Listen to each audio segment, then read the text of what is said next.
a todos, estamos aqui de novo, né? Hoje para falar um pouco sobre elastografia. Eu sou Felipe Ribeiro, estou aqui acompanhado da minha professora Marcelino Luiz e meu amigo Theo Schottielli.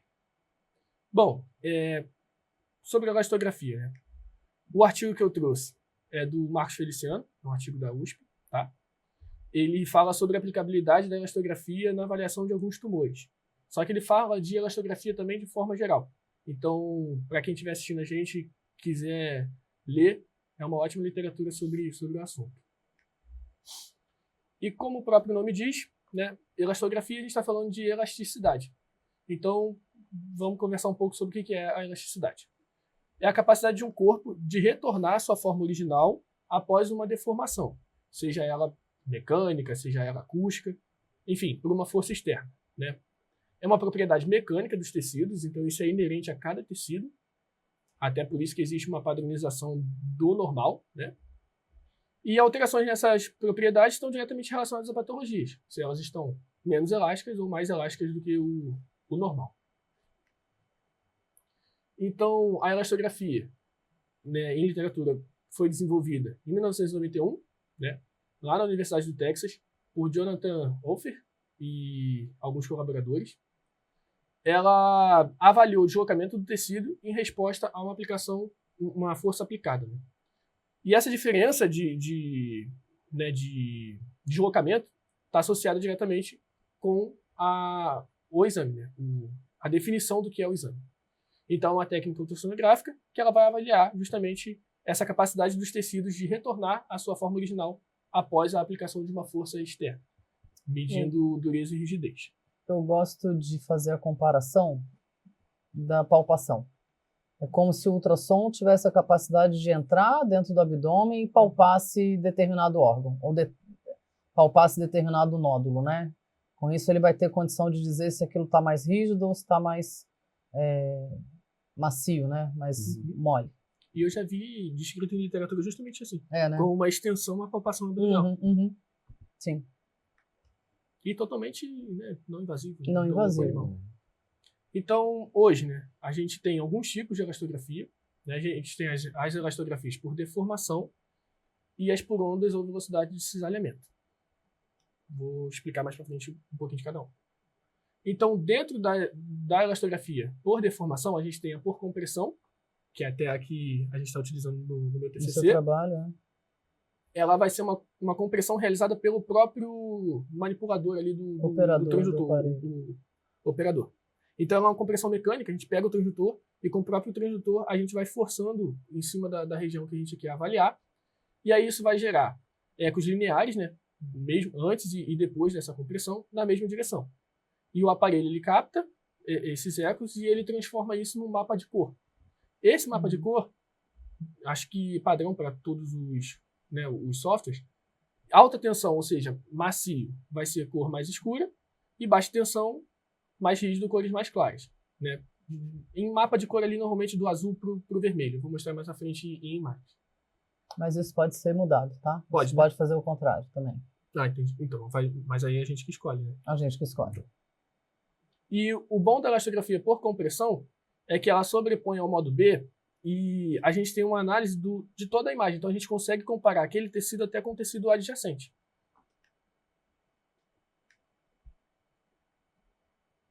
Então, ó, aqui eu trouxe uma imagem do mesmo artigo, tá? E a gente consegue ver um estudo de uma região de interesse ali, onde lá em cima a gente tem em vermelho soft, né? E mais pro azul high, ou seja, mais macio e mais rígido. Como a gente pode ver, esse tecido aqui na ocasião ele está bem mais rígido.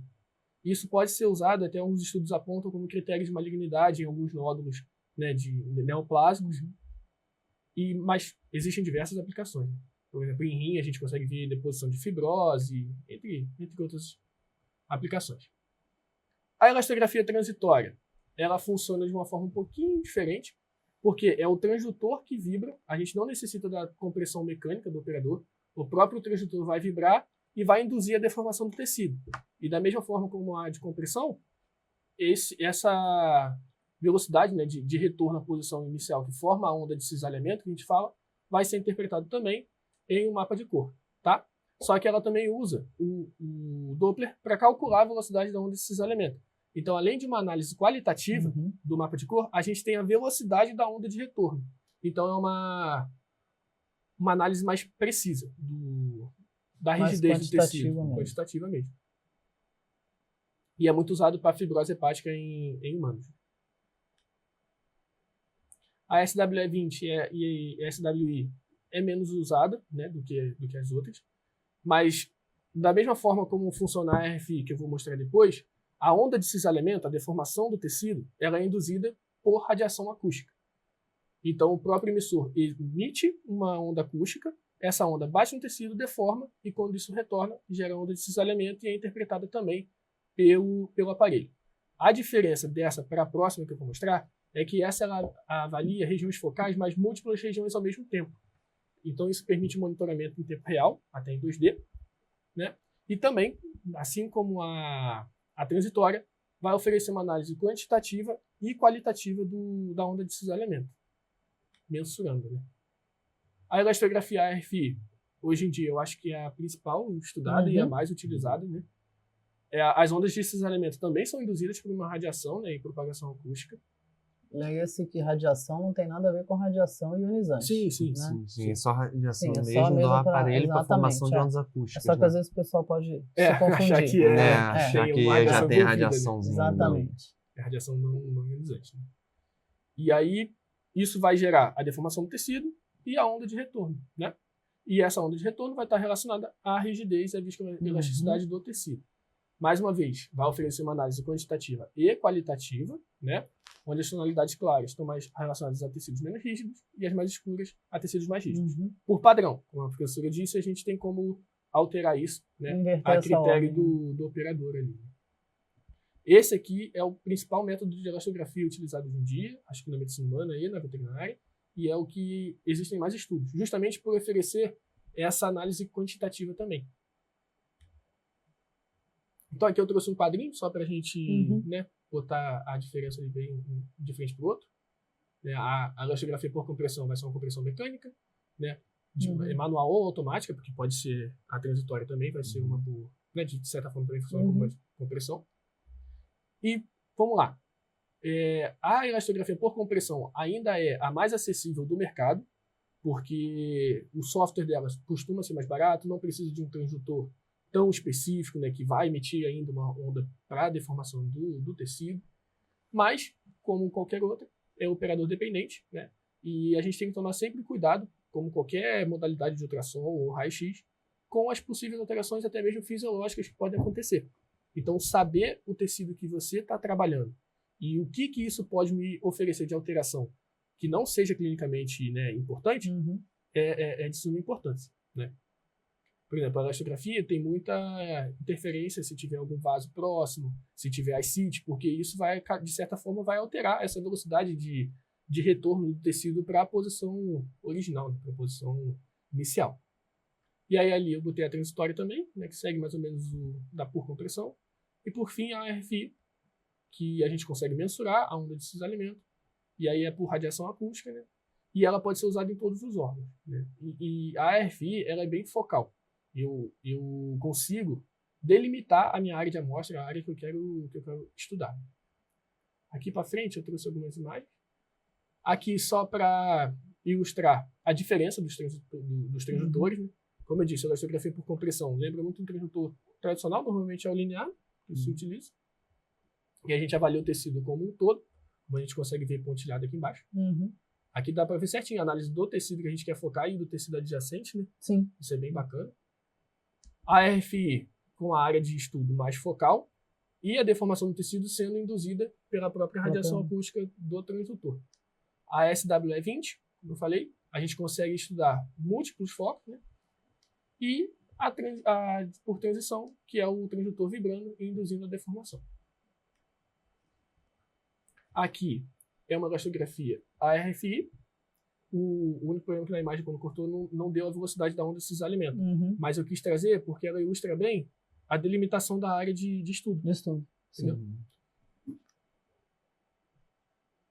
E aqui é de um tecido prostático de cão. Tá? Então a gente consegue avaliar, estou na dúvida se pode ser uma neoplasia, se pode ser uma prostatite, e aí são ferramentas que ajudam a gente a chegar num diagnóstico, né? Ou pelo menos ficar mais tendencioso a um diagnóstico. Aqui eu trouxe um feto de ovino, e aí aqui a gente consegue ver ainda melhor a delimitação da área de estudo, né? E aqui a gente consegue ver, ó, ele não sobrepôs o mapa de cor, mas a gente consegue ver a velocidade da onda de retorno, a onda de cisalhamento. Agora, esse trabalho, ele fez isso nesse feto por quê? Você sabe? Então, porque esse trabalho, ele é um apanhado, na verdade, de trabalhos do Marcos. Do Marcos Feliciano. E aí, alguns trabalhos dele, ele mostra a padronização até do tecido normal. E aqui, esse ele trouxe para exemplificar a técnica. Entendi. Tá. Ali, no caso, o fígado, talvez, né? Provavelmente. Para exemplificar mais a técnica mesmo. Porque ele tem um artigo diferenciando. Antes de começar os artigos, ele faz um apanhado teórico. Foi daí que eu tirei bastante informação. Ele falou alguma coisa de diferenciação de tecido em, por exemplo, ovinos, caninos, felinos, coisas assim, nessa parte? Essa diferenciação existe, mas não foi o foco dessa imagem. Essa imagem foi para trazer um exemplo de como a técnica é executada. Entendeu? Mas agora eu não me recordo se nesse artigo ele fala disso, mas ele também tem artigo de padronização de parênquimas normais e até mesmo um estudo que ele fez, que está nesse artigo aí, de tumores em cadelas, relacionando a elastografia, a velocidade da onda de cisalhamento com o histopatológico. É bem bacana o trabalho. Bem bacana mesmo. Aqui eu trouxe um testículo, né, de um cão. Então a gente consegue ver mais uma vez a delimitação da área ali e a velocidade de retorno. Era justamente uma suspeita, né, se havia algum problema ou não. Esse aqui é um trabalho forte do Marcos Feliciano, que é sobre neoplasia mamária, né, e ele tentando padronizar aqui as velocidades de cisalhamento. A gente vê que tem bastante diferença, né? Uma com 4, a outra com 0,5. E isso também tem a ver com o tipo tumoral, né? Alguns estudos apontam que quanto mais rígido o tecido é um critério de malignidade.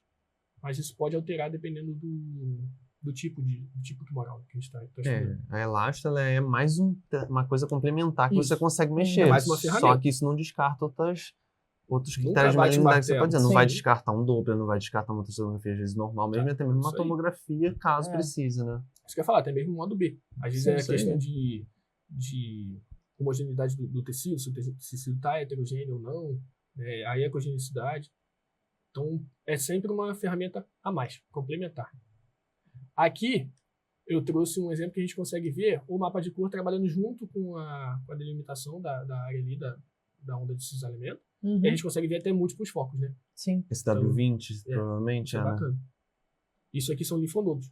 Isso também é bem importante, porque às vezes a gente vê aquele processo inflamatório e o linfonodo está infartado. A gente fica na dúvida, será que é um linfoma? É uma reação... Será que é uma coisa só inflamatória, se é neoplásico? E aí a rigidez tecidual entra como mais uma ferramenta para ajudar a gente a bater o martelo aí. A se guiar. Até para traçar uma conduta, né? Vou caminhar para o onco agora, vou acompanhar. Isso tudo ajuda muito, né? E aí, como considerações finais, são diversos métodos disponíveis no mercado e a escolha deles depende do operador, né, qual que você está mais familiarizado, questão de custo, o retorno que isso vai dar e até mesmo o tecido que você vai trabalhar. Por exemplo, a gente tem estudos hoje que mostram que a elastografia por compressão é muito boa para trabalhar com rim. Já não é tão boa para trabalhar com fígado, por exemplo, porque é um tecido mais profundo, né? É uma aplicabilidade muito ampla. A gente consegue avaliar tumor, a gente consegue avaliar rim, a gente consegue avaliar fígado. Tem uns estudos que apontam o uso da elastografia para avaliar a questão de lipidose hepática em felinos, até mesmo esteatose hepática em humanos. Né? Traz diversas vantagens com a gente, né? Claro, com um bom operador, né? Uma boa preparação. Há uma demanda profissional, porque apesar de ser uma técnica, como eu mostrei, que foi inventada em 1991, né, e foi sendo aperfeiçoada ao longo do tempo, tem poucas pessoas que ainda fazem isso no mercado, né, que começaram a trabalhar com isso, principalmente na medicina veterinária.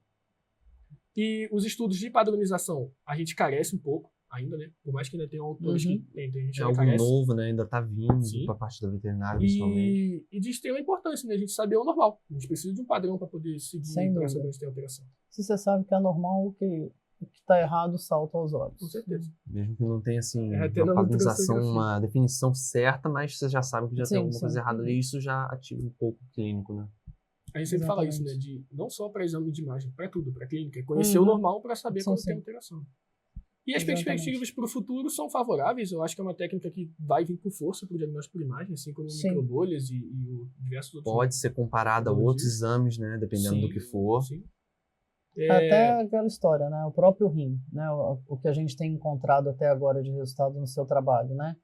Que as lesões que a gente olha na elastografia, muitas vezes elas são até mais recentes do que quando tem alteração de SDMA. Antes do SDMA aumentar, a gente já vê alterações no parênquima renal. Já é bem precoce, né? É muito, muito precoce, né? Espero que tenham entendido um pouco sobre elastografia, né? A gente vai discutir um pouquinho aqui agora. É um tema um pouco difícil, porque é muito abstrato, né? Mas para quem não está acostumado, aquilo, né? Com isso. Mas é bem bacana. E é isso. Eu acho que, em termos de perspectiva, né? O que acontece, o único problema maior, né, pra gente, a gente ainda tem na veterinária uma limitação grande em relação a valores, né? De custos de um equipamento desse, né? Os equipamentos que a gente tem de compressão, eles já são uma realidade para a veterinária. Mas os outros eles já são bem mais complexos, né? Tem equipamento aí que beira R$300 mil, né? Então, e não assim, só o custo do aparelho, mas da especialização também. Exatamente. Aprender a trabalhar com isso. E aí é o que eu sempre falo. É muito bacana a gente saber pilotar uma Ferrari, é maravilhoso. Só que a gente também tem que ver a questão de custo-benefício, né? Quanto você vai demorar para pagar um equipamento desse, né? Hoje, são poucas as vezes ou poucas pessoas que têm essa realidade de pagar um equipamento desse com tranquilidade, né? A gente normalmente, o volume de exame que a gente tem é muito diferente do exame que tem de humano. Né? Sim, então, ainda mais por ser uma técnica mais nova, exatamente. ainda é mais difícil de implementar isso isso na cabeça dos clínicos que a gente ainda tem, né? exatamente. Isso aí, encaminhamento já é um negócio. Então, assim, eu acho que ainda é uma técnica que está lenta, mas eu acho que em algum momento isso vai ser difundido. Eu tenho feito trabalho aí de formiguinha nos clínicos para começar a difundir, dizendo que, é uma coisa que é muito pouco invasivo e é muito melhor muito, até. Né? Agrega demais. Agrega demais. E tem alguns animais que a gente já sabe, né? Principalmente vão botar gatos, às vezes Yorkshire, que é uma raça já mais ou menos que já tem uma cronicidade em lesões renais. Então, cara, é um negócio que pode, às vezes, melhorar a vida pro tutor, né? Financeiramente, e prolongar a vida do animal. Só que para educar isso leva tempo. Ainda mais sendo um negócio novo, né? Quer ver uma coisa? Isso, às vezes, até ajuda a gente a postergar um pouquinho um histopatológico de rim, sim. Que às vezes a gente vê a alteração ali e, mas calma aí, vamos jogar uma elastografia, vamos ver como é que tá esse tecido. Precisa fazer agora realmente ou não? Dá pra gente esperar mais um pouquinho? Sei, dá, às vezes, pra reverter. É igual aquela lesão de baço hoje que a gente viu, mas a gente não tava com equipamento de elastografia, se a gente colocasse, aquele nódulo a gente já teria uma boa base, entendeu? Se aquilo poderia ser uma hematopoiese extramedular, alguma coisa assim. Às vezes uma donulação mesmo, por exemplo, você colocou o Doppler, né? Coloquei, tinha vascularização periférica, tudo, porém, para mim ainda ficou muito vazio, ainda ficou... Aí é uma lesão pequena, tinha menos de 1 centímetro. Tinha 1,2 centímetros, né? Que ainda não é preocupante, mas, assim, com a elastografia eu acho que eu já daria... O resto do parênquima era bem na cabeça do baço. Bem na cabeça do baço, ele estava um pouquinho alterado, eu acho que é mais por causa daquela pressão do nódulozinho ali, não é nem pelo parênquima hepático, do parênquima esplênico, mas... Eu acho que é isso. É isso. Fechou? Fechou, foi pra conta. Tá bom, gente. Obrigada. Até a próxima. No próximo podcast, a gente vai trazer a doutora Paula Gutmann, que ela vai falar sobre diagnóstico por imagem em parte reprodutora de equinos. Trazer um cenário um pouquinho diferente. Diferente, passando, né, diferentes âmbitos da veterinária. Exatamente. E as aplicações que tem, né, dentro do diagnóstico por imagem, como a coisa é complexa. E caso vocês tenham alguma indicação, se alguma coisa que vocês queiram saber mais sobre diagnóstico por imagem, podem colocar lá nos comentários, falar com a gente, por enquanto, até o final do ano, a gente está lá na faculdade, na Unifes. A gente aborda tudo. Tá? Então, até lá, gente. Obrigada.